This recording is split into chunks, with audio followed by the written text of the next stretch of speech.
मित्रों, petrol pump पर Modi, cylinder पर मोदी और अखबारों के हर पन्ने पर मोदी, यहां तक कि राशन के कट्टों पर भी मोदी की तस्वीर लगा दी गई है। वेबसाइट के होम पेज पर जहां भी जगह होती है वहां पर मोदी की तस्वीर लगा दी जाती है। बहुत किया है, हमको मोदी चाहिए। मोदी हमारा पति, हमारा भाई, हमारा बाप, हमारा गुरु है। अब भैया देखा जाए तो भैया मोदी नाम कुछ इस प्रकार से चल रहा है कि राजनाथ सिंह जैसे बड़े भाजपा नेताओं को भी मोदी की माला के बीच में आने में डर लगता है। अब सवाल उठता है, क्यों मोदी के नाम पर देश में एक पर्सनालिटी कल्ट तैयार किया जा रहा है और एक व्यक्ति पूजा को क्यों बढ़ावा दिया जा रहा है? क्यों एक आदमी के लिए बाकी सरकारी इंस्टीट्यूट को भी ओवरशैडो किया जा रहा है? आइए जानते हैं आज की इस पूरी वीडियो में।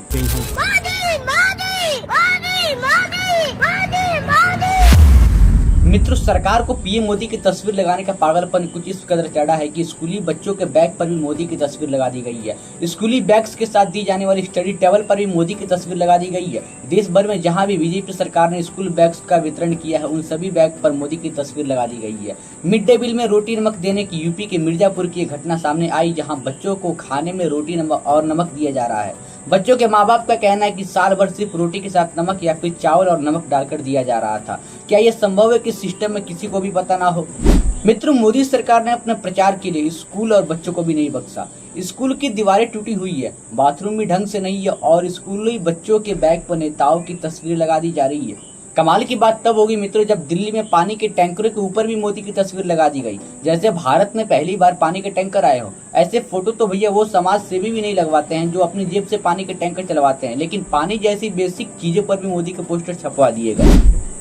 मित्रों, इससे पहले भी दिल्ली जल बोर्ड के पानी के टैंकर लगाए जाते थे, लेकिन प्रचार का ऐसा बोलबाला पहले कभी नहीं देखा गया। डेली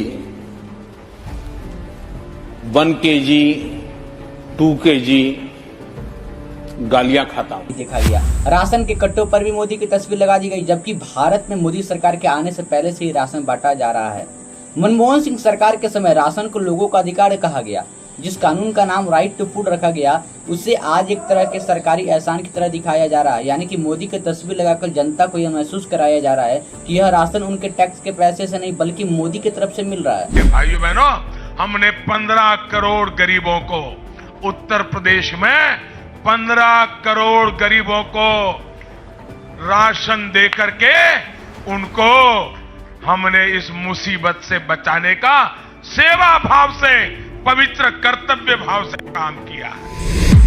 मित्रों, यहाँ पर कमाल की बात यह है कि सालों से मिलने वाली यूरिया पर भी मोदी की तस्वीर लगा दी गई है। डीएपी के थैली पर भी मोदी की तस्वीर लगा दी गई है। जो डीएपी पहले 450 से 500 रुपए में मिलता था, आज वही जो है डीएपी लगभग 1350 से 1400 के आसपास मिलता है, लेकिन उस पर भी जो है मोदी की तस्वीर लगा दी गई है। वाह मोदी जी, वाह वाह। मित्र, 2015 में भाजपा ने दिल्ली में लगभग 2500 सेल्फी बूथ लगवाए और सेल्फी विद मोदी कैंपेन चलाया, लेकिन 2022 से 2023 के बाद इसे पूरी तरह सरकारी प्रचार के मॉडल में बदल दिया गया।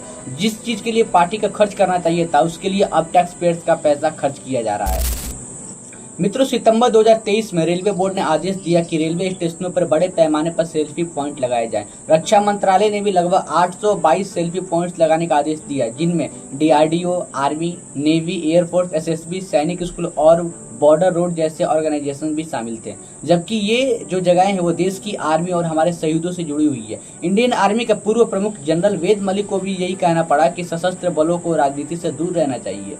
मित्रों, एक आरटीआई के अनुसार एक टेम्परेरी सेल्फी बूथ बनाने में करीब 1.25 लाख रुपए खर्च होते हैं, जबकि परमानेंट 3D बूथ लगाने में लगभग 6 लाख रुपए खर्च होते हैं। कुल मिलाकर लगभग 1.62 करोड़ रुपए का बजट निकाला गया। मतलब मित्रों, यहाँ पर मोदी सरकार यहाँ भी नहीं रुकी, बल्कि यूनिवर्सिटी का काम है शिक्षा की गुणवत्ता बनाए रखना, लेकिन सेल्फी विद मोदी को सरकारी कैंपेन बना दिया गया। अब मित्रों, आगे हम बात कर रहे हैं तो साल 2021 में कोरोना वैक्सीनेशन के दौरान जो है वैक्सीनेशन सर्टिफिकेट पर भी मोदी की तस्वीर लगा दी गई, जबकि इससे पहले बहुत सारे रोग आए, बहुत सारे उनके वैक्सीन भी बने, बट वहां पर किसी भी वर्तमान सरकार की फोटो नहीं लगाई गई। मित्रों, आज कोई भी सरकारी वेबसाइट खोलो तो सबसे पहले मोदी की तस्वीर दिखाई देती है। फाइनेंस मिनिस्टर निर्मला सीतारमण की जगह बड़ी तस्वीर मोदी जी की, और ग्रामीण विकास मंत्रालय में शिवराज सिंह चौहान की जगह सबसे पहले मोदी की बड़ी तस्वीर दिखाई देती है। अब मित्रों, अगर आगे हम बात करें तो ट्रांसपोर्ट मंत्रालय की वेबसाइट पर भी आप देखोगे तो ऊपर मोदी की तस्वीर और नीचे नितिन गडकरी और छोटी तस्वीरें दिखाई देती है। यहाँ तक कि सुप्रीम कोर्ट के ईमेल फूटर में भी मोदी की तस्वीर लगा दी गई, जिससे बाद में हटाना पड़ा। मित्र, मोदी की तस्वीर हर जगह सबसे बड़ी और बाकी लोगों की छोटी रखी जाती है। मेजर ध्यानचंद खेल रत्न अवार्ड की तस्वीरें में भी ध्यानचंद की तस्वीर कोने में और मोदी जी की तस्वीर बड़ी दिखाई गई। यानी कि मित्र, अगर देखा जाए तो राम मंदिर के समय भी भगवान राम के साथ मोदी जी की तस्वीर बराबर साई में लगाई गई। यानी कि मित्रों, अभी आप देखोगे तो टीवी चैनल पर हर चीज का क्रेडिट जो है वो मोदी जी को दिया जाता है। विदेश नीति के नाम पर सिर्फ तस्वीरें दिखाई जाती है, गले मिलते हुए, हाथ मिलाते हुए, लेकिन असली नीति पर कभी चर्चा नहीं होती। सिर्फ गूगल और यूट्यूब पर विज्ञापन के लिए लगभग 120 करोड़ रुपए खर्च किए गए। और मित्र, 2014 से 2025 तक लगभग 5000 देखा जाए तो 5987.40 करोड़ रुपए का प्रचार पर ही सिर्फ खर्च किया गया।